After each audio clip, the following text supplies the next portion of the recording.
नमस्कार दोस्तों। गहरी, संकरी और रहस्यमय गुफाओं को देखना रोमांचक तो होता है, लेकिन कभी-कभी यह रोमांचक एक ऐसे भयानक मोड़ पर आ जाता है जहां से वापसी असंभव हो जाती है। यह कहानी है जॉन एडवर्ड जोन्स की, जो सिर्फ 26 साल की थी जब वे एक गलती की वजह से मौत के जाल में फंस गई। 24 नवंबर 2009 की उस रात जॉन अपने भाई और दोस्तों के साथ यूटा की नटी पुटी केव में गए, लेकिन यह उनकी जिंदगी की आखिरी यात्रा साबित हुई। गुफा के अंधेरे और संकरे रास्ते में फंसने के बाद जॉन को बाहर निकालने के लिए 130 से अधिक बचाव कर्मियों ने लगभग 28 घंटों तक संघर्ष किया, लेकिन नियति को कुछ और ही मंजूर था। बैकग्राउंड में हल्की गूंजती आवाजें, सांसों की बढ़ती रफ्तार और नटी पुटी केव के अंधेरे में गूंजती चीखें। एक पल के लिए सोचिए, अगर आप ऐसी जगह फंस जाएं जहां से निकलना नामुमकिन हो तो कैसा लगेगा। यह कहानी सिर्फ एक दुर्घटना नहीं, बल्कि एक ऐसी त्रासदी है जिसने दुनिया भर के गुफा खोजियों को सोचने पर मजबूर कर दिया। दोस्तों, यूटा में स्थित नटी पुटी केव गुफा खोजियों के बीच हमेशा से एक चर्चित लेकिन खतरनाक स्थान रही है। 1960 में खोजी गई यह गुफा अपने बेहद संकरे और जटिल मार्गों के लिए जानी जाती थी, जहां प्रवेश तो आसान था लेकिन बाहर निकलना बेहद चुनौतीपूर्ण था। गुफा में कई ट्विस्टिंग और टर्निंग पैसेज थे, जहां कई जगह सिर्फ घुटनों के बल रेंगकर या पूरी तरह लेटकर ही आगे बढ़ा जा सकता था। 2004 से पहले इस गुफा में कई दुर्घटनाएं हो चुकी थी।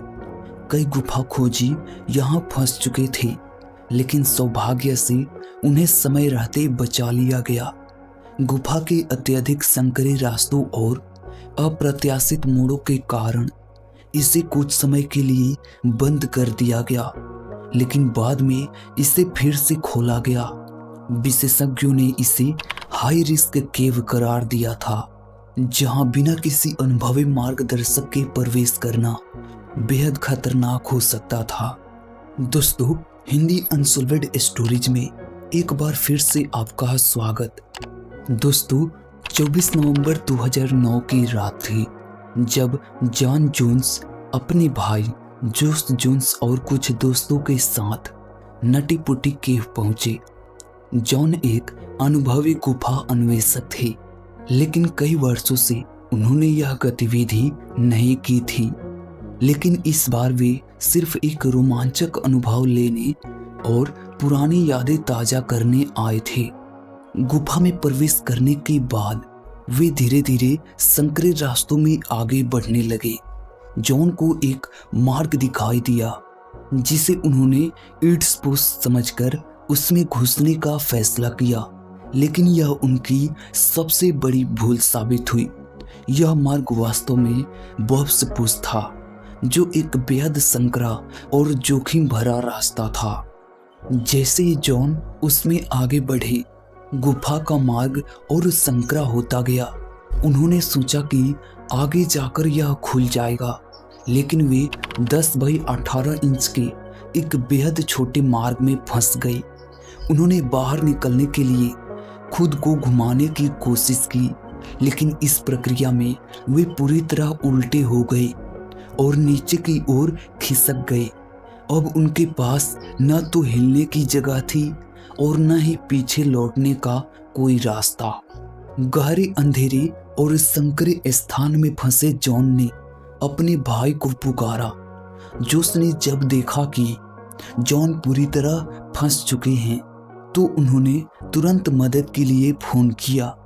अब शुरू हुआ 28 घंटे का सबसे दर्दनाक संघर्ष, जिसने जॉन के जीवन की आखिरी घड़ियों को बेहद कष्टदायक बना दिया।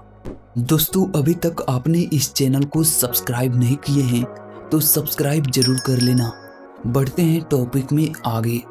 बचाव अभियान रात में शुरू हुआ और अगले दिन तक चला। जॉन को बाहर निकालने के लिए 130 से ज्यादा बचाव कर्मी और वॉलंटियर्स गुफा के अंदर गए। उन्हें बाहर निकालने के लिए एक पुलिस सिस्टम तैयार किया गया ताकि उन्हें धीरे धीरे खींचा जा सके। पहले प्रयास में बचाव दल ने जॉन को 12 इंच ऊपर खींचने में सफलता पाई, लेकिन तभी रस्सी टूट गई और जॉन फिर से उसी जगह फंस गए जहां वे पहले थे। इस बार हालात और भी गंभीर हो गई। गुरुत्वाकर्षण के कारण जॉन का शरीर पूरी तरह नीचे की ओर झुका हुआ था और इस स्थिति में शरीर में रक्त संचार प्रभावित हो जाता है। लगातार 28 घंटे तक उल्टा लटके रहने के कारण जॉन का शरीर सुन्न पड़ने लगा। उसकी सांसें धीमी हो गई, दिल की धड़कनें कम होने लगी और आखिरकार 25 नवंबर 2009 की रात 11:56 पर उसकी मौत हो गई। बचाव दल ने उनकी बॉडी को बाहर निकालने की बहुत कोशिश की, लेकिन गुफा की जटिल संरचना के कारण यह संभव नहीं हो पाया। इसके बाद यह फैसला लिया गया कि नटी पुटी केव को ही उनकी कब्र बना दिया जाए। गुफा के प्रवेश द्वार को सील कर दिया गया ताकि कोई वहां न जा सके। जॉन जोन्स की याद में इस गुफा को हमेशा के लिए बंद कर दिया गया। जॉन की पत्नी एमिली जॉन ने इस त्रासदी के बाद एक गैर लाभकारी संस्था बनाई जो गुफा खोजी और अन्य साहसिक गतिविधियों में सुरक्षा के नियमों पर ध्यान देती है। 2016 में इस घटना पर आधारित film the last descents release हुई, जिसने इस दर्दनाक दुर्घटना को पूरी दुनिया के सामने रखा। जॉन एडवर्ड जोन्स की यह कहानी सिर्फ एक दुर्घटना नहीं बल्कि एक चेतावनी है। गुफा खोजी एक रोमांचक है लेकिन बेहद खतरनाक भी है और इसमें एक छोटी सी गलती भी जानलेवा साबित हो सकती है। जॉन की मृत्यु ने यह साबित कर दिया कि जब आप किसी अनजान जगह पर जाए तो पूर्ण तैयारी और सुरक्षा सावधानी को अपनाना बेहद जरूरी होता है। नटी पुटी कीव हमेशा के लिए बंद हो चुकी है, लेकिन जॉन की कहानी आज भी हमें याद दिलाती है कि प्रकृति के खतरनाक स्थानों में प्रवेश करते समय सतर्क और सुरक्षा उपायों को कभी नज़रअंदाज नहीं करना चाहिए। दोस्तों, अभी तक आपने इस चैनल को सब्सक्राइब नहीं किए हैं तो ज़रूर सब्सक्राइब कर लेना। मिलते हैं किसी नई वीडियो में, तब तक के लिए धन्यवाद।